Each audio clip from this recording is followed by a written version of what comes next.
Extract 1. Questions 1 to 12. You hear a primary care doctor talking to a patient called Hayley Dove. For questions 1 to 12, complete the notes with a word or short phrase that you hear. You now have 30 seconds to look at the notes.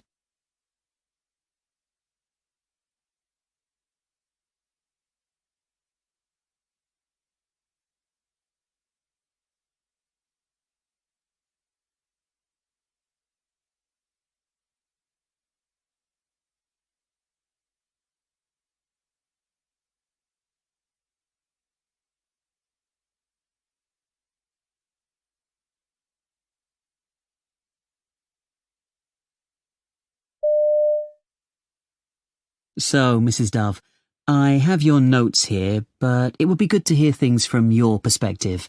How all this started, what treatments you've had, anything you think I should be aware of. Well, where to begin?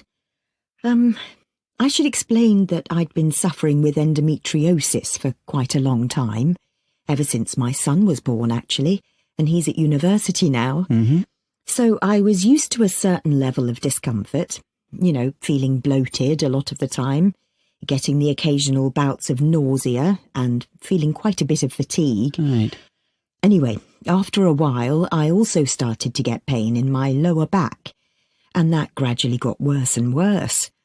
I was working as a preschool teacher in those days and had a young family of my own. It was a tough time. In the end, I had to give up my job.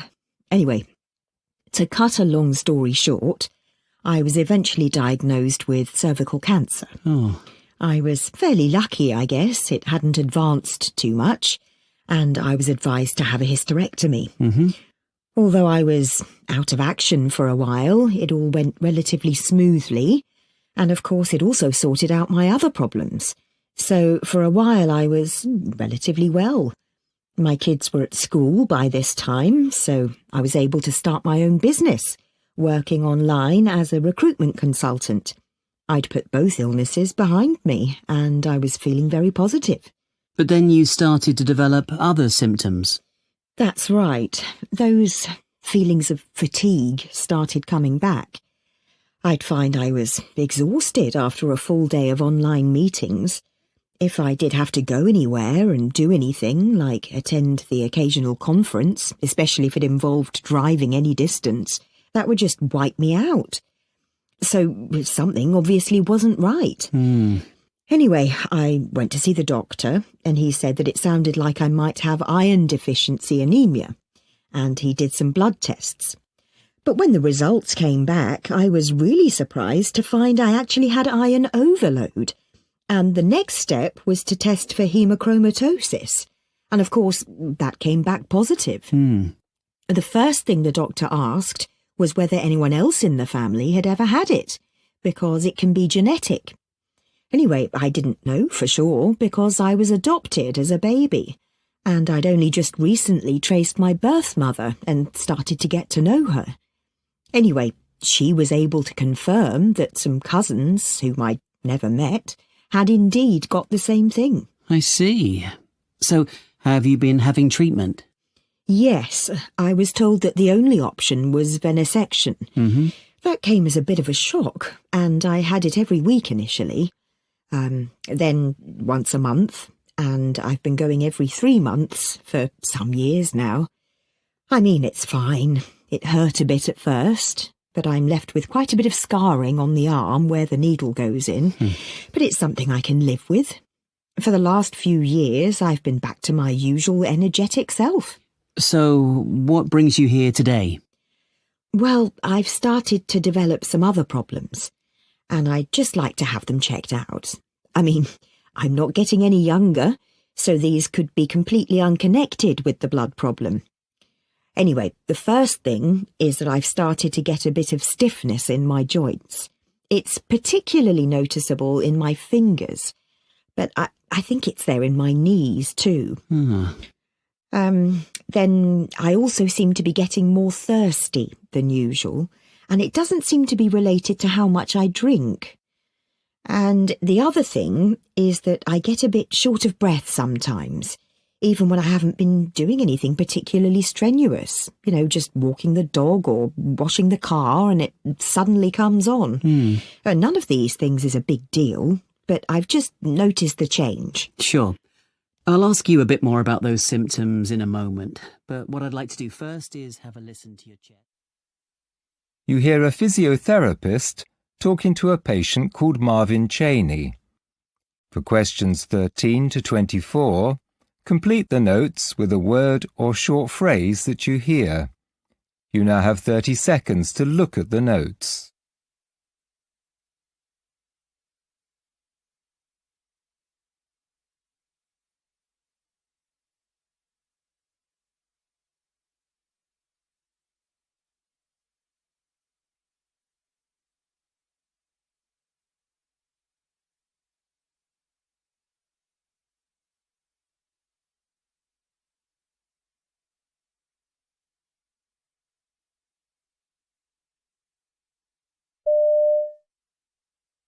So, Marvin, I understand you've been referred to me because you are experiencing some symptoms of long COVID, and your doctor suggested that some physiotherapy could help. That's right. I've got your notes here, but as we haven't met before, could you just run through for me how all this started, any treatment you've had, and anything else you feel I should be aware of? Yeah, sure. It all started when I caught COVID-19. I hadn't been vaccinated, so maybe it was worse than it might have been, but who knows. Anyway, I had it pretty bad, but not bad enough to go to the hospital. I had the usual flu-like symptoms that turned into a dry cough. It completely wiped me out. I never felt so sick in my whole life, but I got over it, and in time, the symptoms pretty much disappeared. I was coughing for about a month, but otherwise, I thought I'd beaten it. I see. So when did the long COVID symptoms start? I'd say like 6 weeks afterwards. The cough had gone, but I still wasn't feeling 100%. Right. Looking back, the whole experience had kind of sapped my energy. I didn't feel like going to the gym like I used to do before because I was getting out of breath just doing ordinary things like carrying groceries. Then other stuff started happening. I wasn't sleeping properly, so I was tired pretty much the whole time. Like I'd wake up with a headache and it would go on all day, just get worse and worse. And that's when the other symptoms would kick in. Okay. Like my brain would go kind of fuzzy, so I couldn't focus on anything properly. And I'd start to get this thing where I couldn't remember stuff. Like words would be on the tip of my tongue, but just wouldn't come out. That was weird. Anyway, at first, I didn't make the connection with COVID. I assumed something else was going on.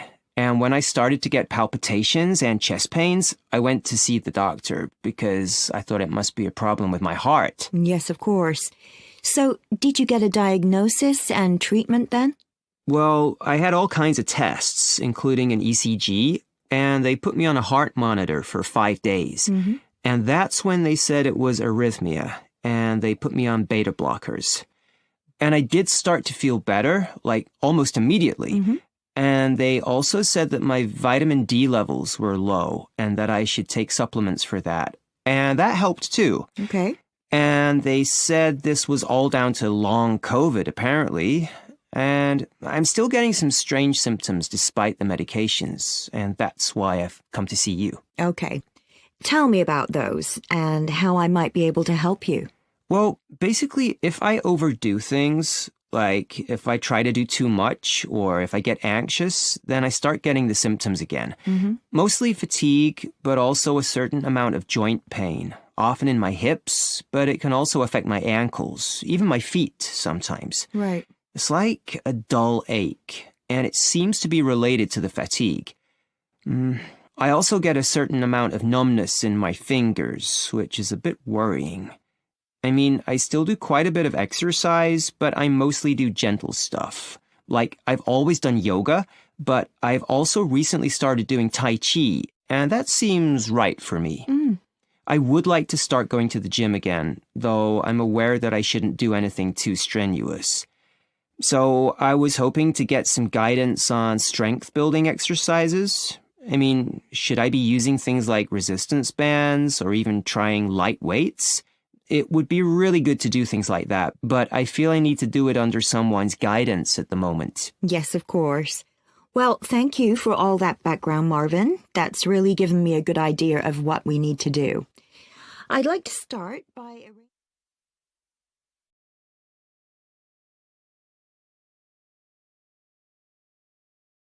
Now look at question 25. You hear a hospital nurse talking to a patient. Now read the question.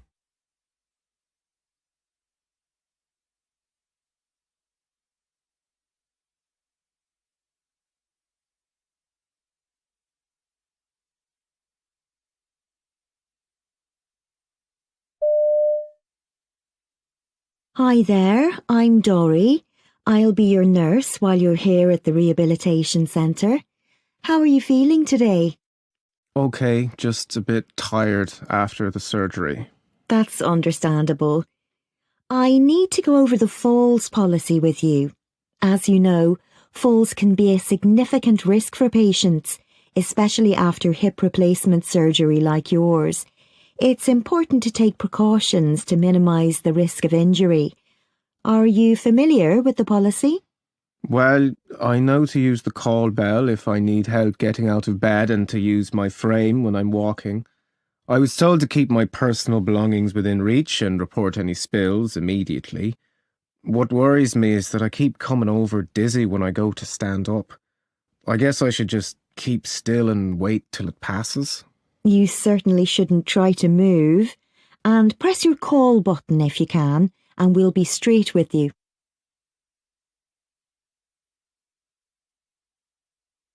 Question 26. You hear two community nurses conducting a patient handover. Now read the question.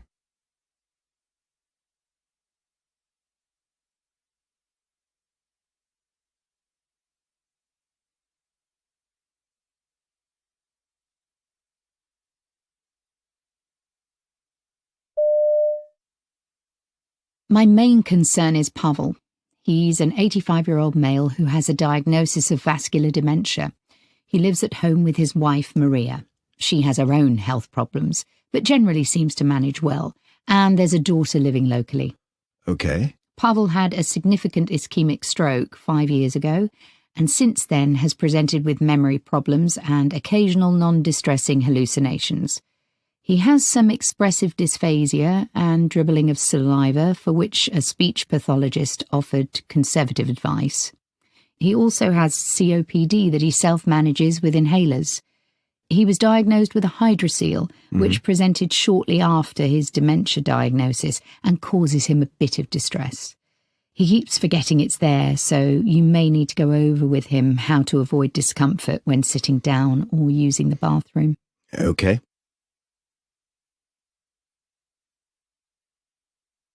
Question 27. You hear the beginning of a training session for nurses about to start work on a pediatric ward. Now read the question.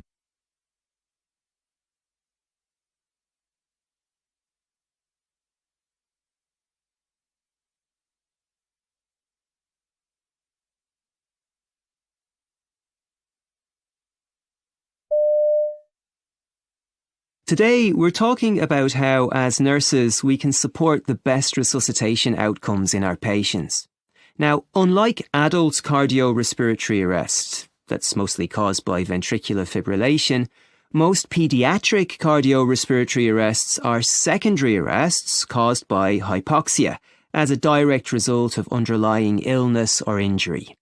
So, when a child's condition is deteriorating, it's vital to provide airway, breathing, and cardiac support to prevent progression to cardiorespiratory arrest.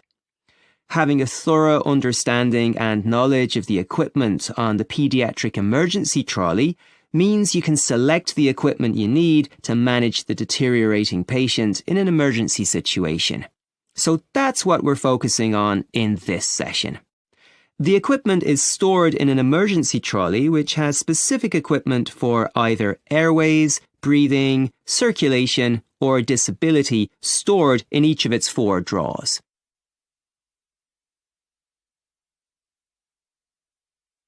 Question 28. You hear an occupational therapist briefing a trainee about a home visit that is going to observe her making. Now read the question.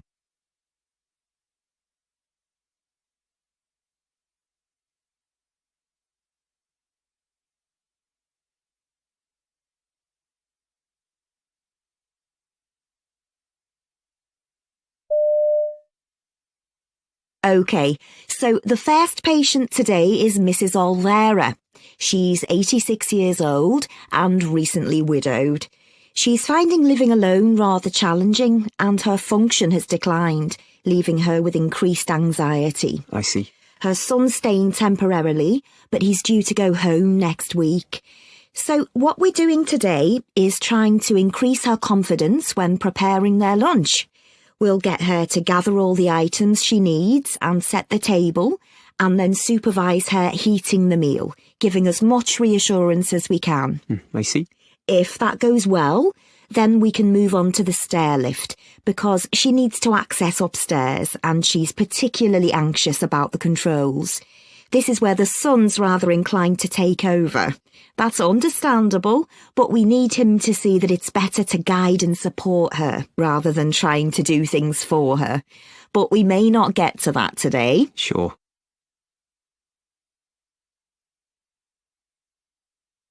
Question 29. You hear a hospital pharmacist talking to a patient. Now read the question.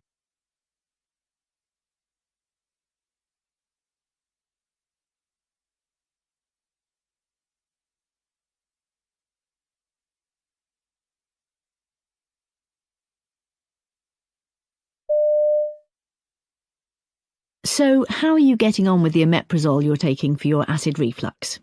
Well, there's no doubt it does the job. I've hardly been woken up by the reflux at all, unless I forget to take it, of course. It's meant to be an hour before dinner. I don't always manage to stick to that. Well, to get the full benefit, you do need to take it as directed. I realise that. The thing that's bothering me actually is that I've read how it can lead to other problems eventually if you're on it too long, like bone fractures, kidney disease, even infections. I'm not keen on that idea. Well, the benefits definitely outweigh any risks, as long as you don't exceed the recommended dose. I think I'm more inclined to try and wean myself off it if I can. I wouldn't advise that, actually. We'll monitor you and adjust it as needed.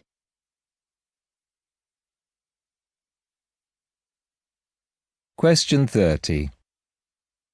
You hear a primary care doctor talking to a patient. Now read the question.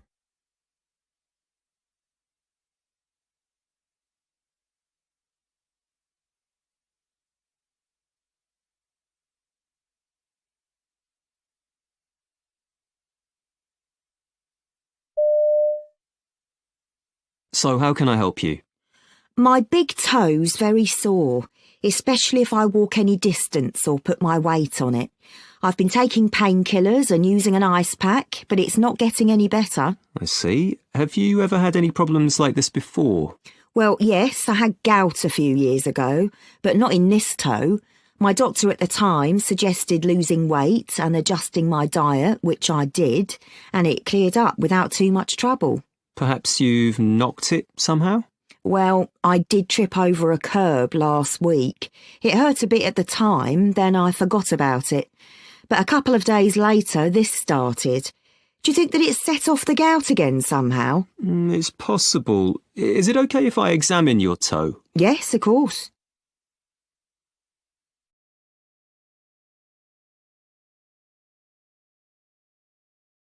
You hear Dr. Pietro Everall giving a presentation on the subject of cholesterol. You now have 90 seconds to read questions 31 to 36.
My name's Pietro Everall, and my presentation is about cholesterol, and it's a fascinating, if rather complex, topic. And that probably accounts for why, amongst our patients, there's a lot of misunderstanding about the role of cholesterol and about when and why it represents a health issue. To my mind, this largely results from the rather loose use of the word, particularly by journalists and others, that leads to cholesterol being perceived as a bad thing in the patient's mind. As doctors and nurses, we have to find a way of telling our patients exactly what cholesterol is, in simple terms, and why it's important, and that means going back to the basic science. It's long been established that cholesterol, by helping to move fat around the body, taking it to the organs that need it, is essential for health, that without it, the body wouldn't be able to function. But when it becomes oxidized or damaged, cholesterol can contribute to the buildup of plaque in the arteries, increasing the risk of heart disease and stroke.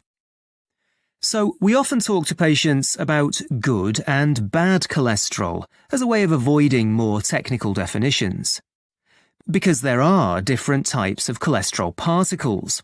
For example, low-density lipoproteins, often called LDL particles, are more likely to become oxidized and contribute to buildup of plaque, whereas larger, high-density or HDL particles are less likely to. So the labels good and bad, although simplistic, can help patients to see that we need to look at the whole picture, rather than just focusing on the total amount of cholesterol in the body, and also that advanced lipid testing is important because it gives us information about the different types of cholesterol particles and helps us identify patients needing treatment. But patients can be reluctant to engage with the issue of cholesterol. As we know, when it comes to treatment, early intervention is key, but patients don't always see this. One thing they find hard to grasp is that although they feel perfectly fit and healthy, high cholesterol can be building up inside blood vessel walls, narrowing them and reducing blood flow to the heart and brain, thereby increasing the risk of cardiovascular problems.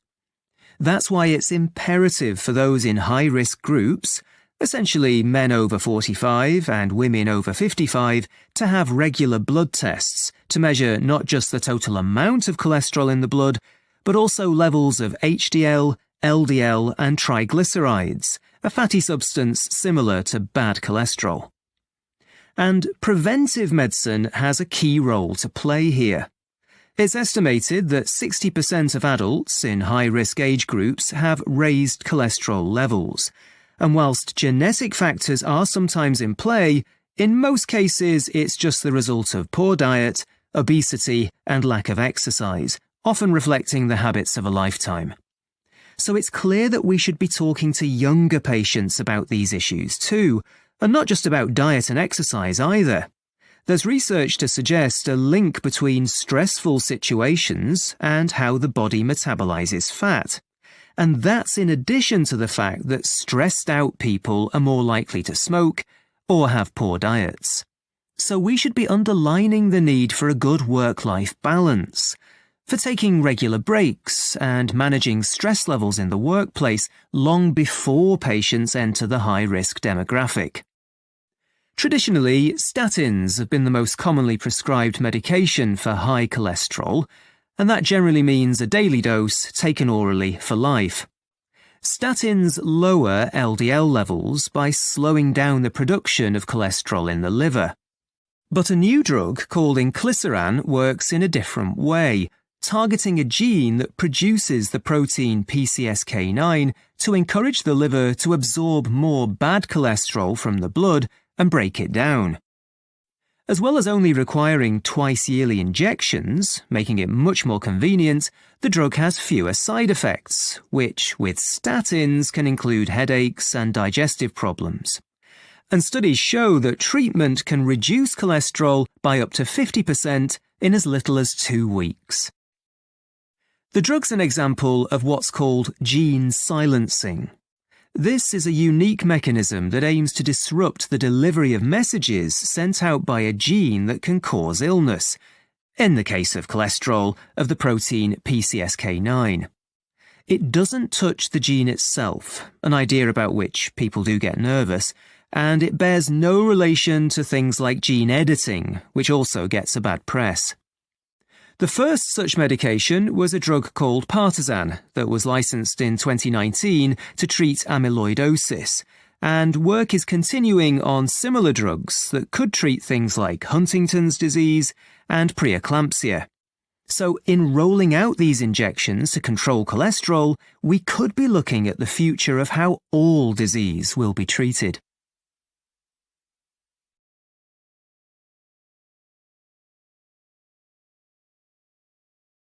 You hear an interview with a nurse called Leanne Haydock, who's talking about the issues involved in caring for obese or plus-size patients. You now have 90 seconds to read questions 37 to 42.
Today I'm talking to Leanne Haydock, a nurse with a special interest in the care of obese or plus-size patients.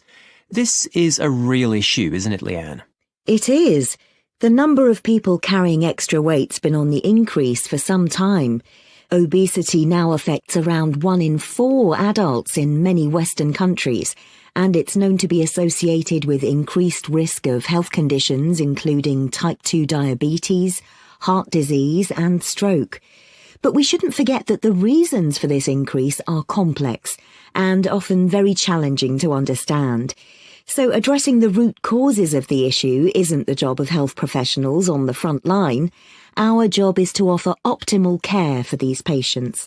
And this means moving away from treating them as the exception to the rule, towards making them an integral part of what we do. I'm committed to that idea. But making it happen is easier said than done. It means a major shift in both attitudes and policies. So what sort of attitudes towards plus-size patients have you come across? One issue they face is the very common misconception that they're somehow responsible for their size, that it's simply a lifestyle choice.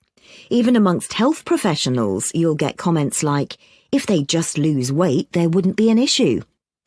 This is so unfair because the reasons for obesity are enormously varied and complex, and I find comments like this very disheartening. I can understand that it's human nature to judge other people, to wonder why someone's become so overweight, to feel that it was somehow avoidable, but none of that justifies offering this patient group anything but the best possible standards of care, and that's what we should be aiming for. But treating them must involve adopting a different approach sometimes. Yes, but we need to focus on finding the best flexible approach that works for all patients. Get away from the idea that the plus-size patient is unsuitable for the setup we have in place. For example, it's the bed that's not suitable, not the patient who's too big to fit the bed. The notion of an average-size patient lying on a bed that isn't large enough, or being expected to use a commode that's too small for them, would be rightly regarded as inappropriate and undignified care. Ensuring that plus-size patients have appropriate equipment and that everyone knows how to use it is crucial. And specialised equipment is available? It's not that the equipment doesn't exist. There are specialist versions of most things, from hoists to mobility aids to commodes. The problem is getting hold of these things in many hospitals. That's partly because traditionally it hasn't been a priority for funding, and policies haven't kept pace with changes in society. But there are other issues here too. What really causes headaches is where you can order, say, a large bed, but the doors, corridors and stairs aren't wide enough to get it to you. Many older hospitals weren't designed with the needs of plus-size people in mind. So even if you get the large bed in place, is there enough space for patients and staff to move around easily, and so on? But clinicians have other concerns, especially around safety issues, don't they? Well, yes. For nurses in particular, one major concern involves moving and manual handling. If a patient's carrying a lot of excess weight, then more staff may be needed, and there's a greater risk of somebody getting hurt. Turning a patient in bed, transferring to a chair, supporting a limb, all become much more complex and sometimes daunting if the patient is plus size. Clearly, what's needed is a risk assessment, and information sharing is central to that. Being able to map out the patient journey and anticipate needs helps us provide the best care. So, for a routine admission, nurses should know how the patient's going to arrive, where they're going to sit, etc., and not be suddenly confronted by someone whose needs can't be met. And what about the human dimension? Well, a key part of optimising care for these patients is avoiding assumptions about their capabilities. Nurses should have conversations with patients, ask how they normally handle specific tasks at home, and see if this can be adapted into the healthcare setting. As one patient put it, we know we're large. We might be living under some delusion about the extent of it or the damage that it may do to our long-term health, but we're not unaware. So although the subject needs to be handled with sensitivity, tact and dignity, it's relevant to care that it happens. And another important thing to remember is that the patient may feel worried on your behalf and be keen to work with you to reduce any risk.